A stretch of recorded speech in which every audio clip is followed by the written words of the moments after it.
저는 50대 후반의 주부입니다. 평생을 살림만 하며 집 안에서 살았습니다. 정확히 말하면 한 아이의 시간 속에서 살아왔습니다.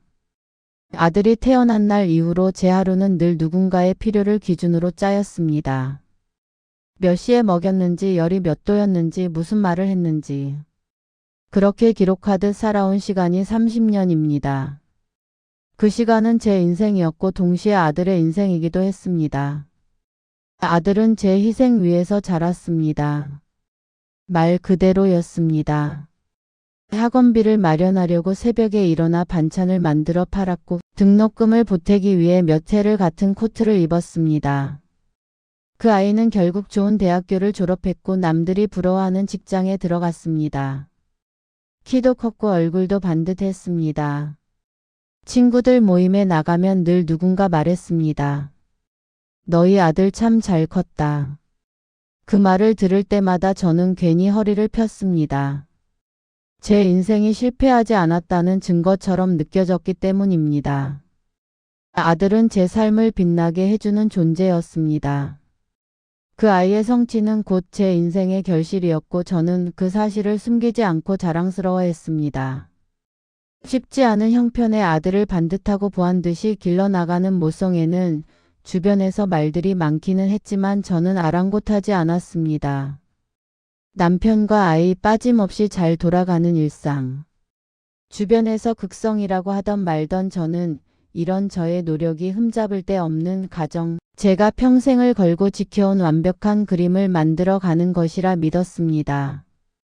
그렇게 살던 어느 날 아주 생각지도 못한 방식으로 기쁜 소식이 전해졌습니다. 아들은 취업을 했다는 사실을 문자로 알렸습니다. 엄마 나 회사 붙었어. 화면 위에 뜬 그 문장을 한참 바라보았습니다. 기뻤습니다. 진심으로 기뻤습니다. 그러나 동시에 섭섭했습니다. 이런 소식은 얼굴을 보며 말해도 되는 것 아닌가 아니. 적어도 전화 한 통쯤은 있어야 하는 것 아닌가 하는 생각이 들었습니다. 저는 마음속으로 다른 장면을 그려두고 있었던 것 같습니다. 멋진 레스토랑에 앉아 잘 다려진 셔츠를 입은 아들 앞에서 잔을 들고 그동안의 노고를 치하하는 모습 말입니다.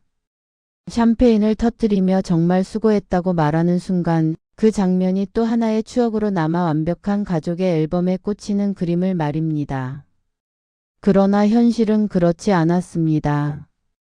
축하는 문자로 끝났고 저는 저녁 준비를 하다 말고 주방에 서 있었습니다. 프라이팬에 올려둔 기름이 타는 냄새가 날 때까지 기쁨과 서운함이 뒤섞인 마음으로 한참을 움직이지 못했습니다. 그날 처음으로 우리가 여전히 행복한 가족이라는 믿음이 아주 조금 어긋나기 시작했음을 느꼈습니다. 저의 기대와는 달리 아들은 점점 변해갔습니다. 어느 날은 이사를 간다고 했습니다. 이미 집을 알아보고 대출까지 받아 계약을 끝낸 뒤였습니다. 엄마 나 독립하려고. 그 말은 상의가 아니라 통보처럼 들렸습니다. 왜 미리 말하지 않았느냐고 묻고 싶었지만 꾹 삼켰습니다. 잘 컸다는 증거일 것이라, 이제 제 삶을 스스로 꾸려가는 것이라 스스로를 설득했습니다. 그래도 마음 한편에는 서운함이 남았습니다. 예전 같았으면 사소한 문제 하나도 들고 와 제 의견을 묻던 아이였는데 저는 그 과정에서 빠져 있었습니다. 며칠 뒤 저는 뒤늦게 알게 되었습니다. 독립도 이사도 저를 점점 멀리했던 변화의 중심에 여자친구가 있었다는 사실을 말입니다. 그 순간 마음이 철렁 내려앉았습니다. 서운함을 넘어 배신감에 가까운 감정이었습니다. 저를 밀어내고서라도 지키고 싶은 사람이 생겼다는 뜻이었기 때문입니다. 한동안 그 사실을 인정하고 싶지 않았습니다. 그러나 오래 붙잡고 있을 수는 없었습니다. 저는 스스로에게 말했습니다. 감정에 매달리는 엄마가 아니라 품위 있게. 물러설 줄 아는 시어머니가 되는 것이 더 낫다고 결론을 지었습니다. 아들의 선택을 존중할 줄 아는 어른처럼 보이는 것이 제 교양이고 우아함일지도 모른다고 스스로를 설득했습니다.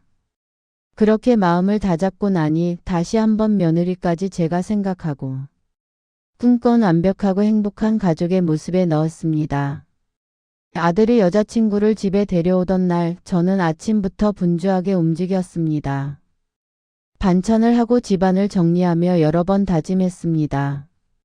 부담 주지 말자, 딸처럼 대해주자고. 이 아이와 함께라면 또 다른 형태의 행복한 가족이 만들어질 거고 주변 지인들도 나를 부러워할 것이라고 생각했습니다.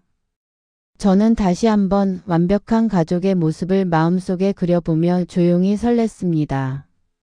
하지만 아들에게서 온 한 문장이 저를 멈춰 세웠습니다. 엄마, 너무 자주 전화하면 힘들어. 그 문장을 읽고 저는 한참을 울었습니다. 머릿속에서는 문득 자식 키워봤자 소용없다는 옛말이 떠올랐습니다. 믿지 않으려 애써왔던 말이었지만 그날만큼은 가슴을 깊이 찔렀습니다. 지금까지 참아온 시간들, 미뤄두었던 제 욕심들이 한꺼번에 조각나고 있었습니다. 저는 아들을 잘 키우고 싶었던 것만은 아니었음을 그제야 인정하게 되었습니다. 서로 기대고 중요한 순간을 함께 나누는 가족의 그림과 주변에서 보내는 부러워하는 시선을 끝까지 붙잡고 싶었던 것입니다. 그런데 그 그림이 어느새 제 손에서 빠져나 버린 거였습니다. 그 생각에 마음이 몹시 비참해졌습니다. 하지만 저는 어른이고 죽을 수 없고 신세한탄하며 있을 수는 없는 노릇이었고 무엇보다 저는 여전히 아들을 사랑합니다. 다만 이제는 다른 방식으로 사랑해야겠다고 마음을 바꿔먹었습니다.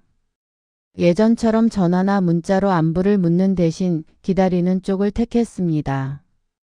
보고 싶어도 먼저 묻지 않고 초대받을 때만 수동적으로 움직였습니다. 아들 집에 들어가고 싶어 저도 모르게 아들 집 현관 앞까지 갔다가 차를 돌린 적도 있습니다. 괜히 들러서 그들의 일상을 흔들고 싶지 않았기 때문입니다.